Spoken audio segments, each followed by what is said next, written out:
ஸ்ட்ரெஸ்ஸுக்கும் இதய நோய்க்கும் சம்பந்தம் இருக்கா? பிசிக்கல் ஸ்ட்ரெஸ் அதிகப்படியாக பண்ணுறது, எமோஷனல் ஸ்ட்ரெஸ், நம்ம reaction to our external stimuli, இது எல்லாமே கண்டிப்பாக.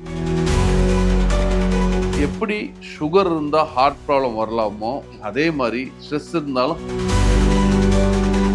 கொலஸ்ட்ராலுக்கு மாத்திரை எடுத்துக்கிட்டா கொலஸ்ட்ரால் குறைஞ்சிரும். அதே மாதிரி ஸ்ட்ரெஸ்ஸுக்கு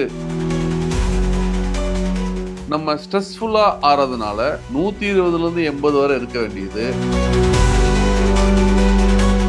ரத்த குழாயில் டென்ஷன் அதிகமாகி நம்ம மூளைக்கு போகிற சிறு சிறு ரத்த குழாய்க்குள்ள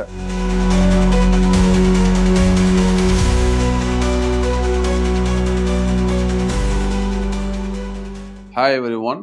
ஸ்ட்ரெஸ்ஸுக்கும் இதய நோய்க்கும் சம்பந்தம் இருக்கா? அதை பற்றி இந்த வீடியோவில் நம்ம பார்ப்போம். Stress, anger, tension, various words used for same reaction. ஒரு பர்டிகுலர் இன்சிடெண்ட்டுக்கு நம்ம ஒவ்வொரு இண்டிவிஜுவலும் ஒவ்வொரு மாதிரி ரியாக்ட் பண்ணுவோம். It varies from individual to individual. ஒரு இண்டிவிஜுவல் காம், கம்போஸ், ரிலாக்ஸ்டாக இருப்பாங்க ஒரே இன்சிடெண்ட்டுக்கு. இன்னொரு இண்டிவிஜுவல் குவிக்காக ஸ்ட்ரெஸ்ஃபுல்லாக அதை எடுத்து டென்ஷன் ஆகி அந்த சுச்சுவேஷனை பற்றி யோசித்து தூங்காமல் பல நாட்கள் தள்ளி அவங்களுக்கு மன அழுத்தம் வந்துடலாம். மன அழுத்தம் மென்டல் ஸ்ட்ரெஸ். ஃபிசிக்கல் ஸ்ட்ரெஸ் அதிகப்படியாக பண்ணுறது, எமோஷனல் ஸ்ட்ரெஸ், நம்ம reaction to our external stimuli, இது எல்லாமே கண்டிப்பாக இதய நோயை கொண்டு வர வாய்ப்புகள் இருக்குது. ஆங்கரை பற்றி புத்தர் பல வருடங்களுக்கு முன்னாடியே சொல்லியிருக்காரு. Anger is like consuming poison and expecting others to die. அதாவது ஒரு விஷத்தை நம்ம குடிச்சிட்டு அடுத்தவங்க இறந்து போவாங்க அப்படின்னு நினைக்கிறது எந்த அளவுக்கு ஒரு மடத்தனமான செயலோ, அதே மாதிரி கோவப்பட்டு அந்த விஷயத்துக்கு தீர்வு காண நினைப்பதுங்கிறது. அதனால ஃபர்ஸ்ட் பாயிண்ட், நம்ம கோவத்தை அவாய்ட் பண்ணணும். செகண்ட், எப்படி சுகர் இருந்தால் ஹார்ட் ப்ராப்ளம் வரலாமோ அதே மாதிரி ஸ்ட்ரெஸ் இருந்தாலும் ஹார்ட் ப்ராப்ளம் வரலாம். இந்த சுகர், பிளட் ப்ரெஷர், கொலஸ்ட்ரால் இதெல்லாம் நம்ம ஈஸியாக மெஷர் பண்ணி அதை கண்ட்ரோல் பண்ண முடியும். ஸ்ட்ரெஸ்ஸுங்கிறது மெஷர் பண்ணுறதே கஷ்டம். நிறைய டூல்ஸ் வந்திருக்கு ஸ்ட்ரெஸ்ஸை மெஷர் பண்ணுறதுக்கு. பிஎஸ்எஸ், எஸ்ஐடின்னு நிறைய டூல்ஸ் இருக்குது. அப்ஜெக்டிவாக மெஷர் பண்ண முடியும். ஹவவர், ஹெச்பிஏஒன்சியை கண்ட்ரோல் பண்ணால் சுகருக்கு குறைச்சிரும். பிபியை மெஷர் பண்ணி மாத்திரை எடுத்துக்கிட்டா பிபி குறையும். கொலஸ்ட்ராலுக்கு மாத்திரை எடுத்துக்கிட்டா கொலஸ்ட்ரால் குறைஞ்சிரும். அதே மாதிரி ஸ்ட்ரெஸ்ஸுக்கு எப்படி கண்டுபிடிக்கிறதே கஷ்டம், அதுக்கு தீர்வு கிடைக்கிறதும் கஷ்டம். அதனால அதை ப்ரிவென்ட் பண்ணிக்கிறது தான் best way. Sugar, BP, cholesterol இருந்தால் ஹார்ட் ப்ராப்ளம் வரதுக்கான வாய்ப்புகள் அதிகமாகுது. அதே மாதிரி ஸ்ட்ரெஸ் இருந்தாலும் ஹார்ட் ப்ராப்ளம் வரதுக்கான வாய்ப்புகள் அதிகமாகுது.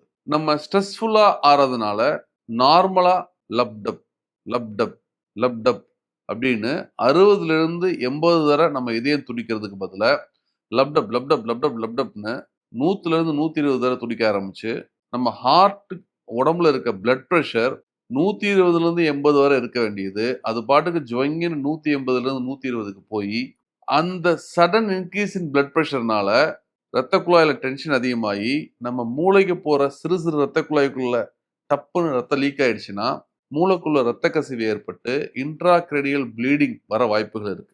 இது சில பேர் வீட்டில் கண்டிப்பாக நடந்திருக்கலாம்.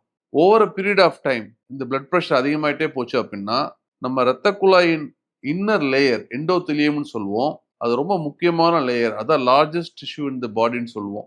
அந்த எண்டோத்திலியத்தில் செல்ஸ்க்கு நடுவில் பிளவுகள் ஏற்பட்டுச்சு, அதாவது எண்டோத்திலியல் டிஸ்ஃபங்க்ஷன் வந்துச்சு அப்படின்னா பிளட்ல சர்க்குலேட் ஆகிட்டு இருக்கல bad particles like LDL, low density lipoproteins, bad cholesterol நம்ம எண்டோத்திலியத்துக்குள்ள நுழைஞ்சு நம்ம ரத்த குழாய் மேலே செவரில் படிய ஆரம்பிச்சிருது. அது ஓவர் பீரியட் ஆஃப் டைம் அதிகமாச்சு, அதிகமாகி படிகிறது அதிகமாச்சு அப்படின்னா ரத்த குழாயை சுருக்கிரும். இந்த மாதிரி நடக்கிற விஷயம் ஹார்ட்ல நடந்துச்சு அப்படின்னா ஹார்ட் அட்டாக் வரலாம்.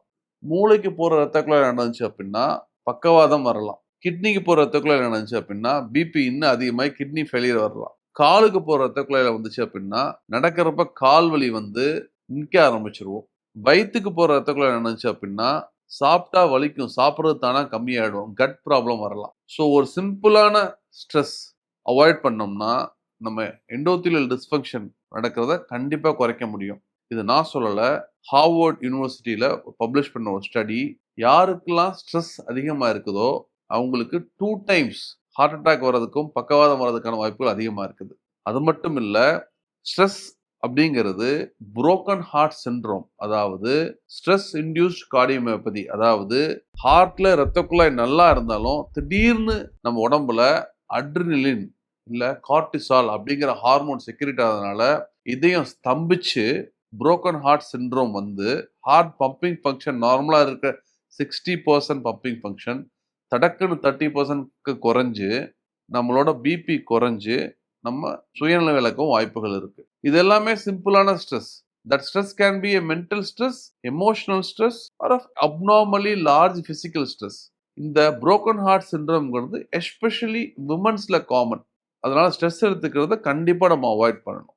ஓகே, ஸ்ட்ரெஸ்னால வர சிம்டம்ஸ் என்ன? ஸ்ட்ரெஸ் கண்டினியூஸா இருக்கப்ப மன அழுத்தத்தை கொண்டு வரலாம். அந்த மன அழுத்தம்னால நம்ம நார்மலா நம்மளுக்கு பிடிச்ச விஷயங்கள், ஃபார் எக்ஸாம்பிள் எனக்கு வந்து பாஸ்கெட்பால் விளையாட பிடிக்கும், எனக்கு டிவி பார்க்க பிடிக்கும், எனக்கு டென்னிஸ் ஆட பிடிக்கும், எனக்கு ஃப்ரெண்ட்ஸ் கூட போய் சாப்பிட்றது பிடிக்கும். இந்த மாதிரி பிடிச்ச விஷயங்கள் நம்மளுக்கு பிடிக்காம போயிடும். அதை நாங்கள் ஆனிடோனியான்னு சொல்லுவோம். அதுக்கடுத்து பார்த்தீங்கன்னா தூக்கம் கம்மியாயிடும். தூக்கம் கம்மியாயிடுச்சு அப்படின்னா நம்ம ரெஸ்டிங் ஹார்ட் ரேட், நம்ம heart is meant to beat 60 to 80 times a minute. நம்ம ரெஸ்டிங் ஹார்ட் ரேட் ரொம்ப அதிகமாயிடும். நம்ம ரெஸ்டிங் ஹார்ட் ரேட் 80 தாண்டி 90 100ன்னு போறப்ப ஹார்ட்டோட எஃபிஷியன்சி கம்மியாயிடும். Over a period of time அது ஹார்ட் ப்ராப்ளத்தை கொண்டு வர வாய்ப்புகள் இருக்குது. டு சம்மரைஸ், சிம்பிளான ஸ்ட்ரெஸ்ன்னு நினைக்கிற நம்ம ஸ்ட்ரெஸ் நம்ம லைஃபையே ஸ்பாயில் பண்ணி பிளட் ப்ரெஷரை ரைஸ் பண்ணி இதய நோயை கொண்டு வந்து பக்கவாதத்தை கொண்டு வந்து கிட்னி ப்ராப்ளத்தை கொண்டு வரலாம். அதனால ஸ்ட்ரெஸ் இல்லாம காமா பீஸ்ஃபுல்லா அமைதியா ரிலாக்ஸ்டா இருக்கிறது சால சிறந்தது. நான் உங்க இதய நோய் நிபுணர் professor doctor S Nagendra Boopathi, professor of cardiology, Sri Ramachandra medical college, consultant cardiologist at doctor Boopathi's heart care, Kodambakkam, Chennai. Thank you.